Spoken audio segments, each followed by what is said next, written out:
Right now, our team coverage continues tonight as Hurricane Helene makes landfall in Florida. Help is already on the way from here in Connecticut. Channel 3's Bryant Reed is telling us what one group is doing to provide some relief. Bryant. Hey Mark, AmeriCares is a medical-based disaster relief group. It's inevitable, of course, the destruction from Helene will leave some without their all-important medications. So AmeriCares is helping fill those lost prescriptions.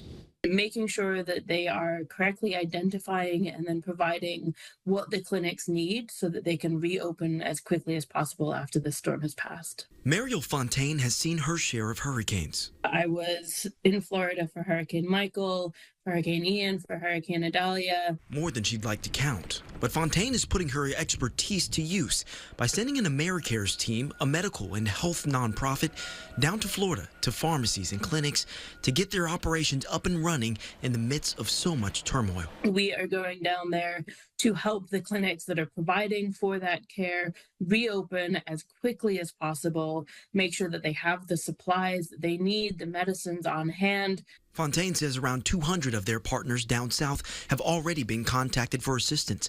And come Saturday, her teams will be spread through Florida so residents who may have lost everything can regain their health.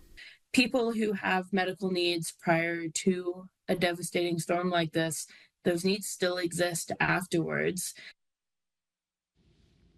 All right, so once it's established what medications are needed, it'll be processed and shipped from Stanford, and then the clinics can start restocking. Now, as a strenuous rebuilding process from Hurricane Helene begins.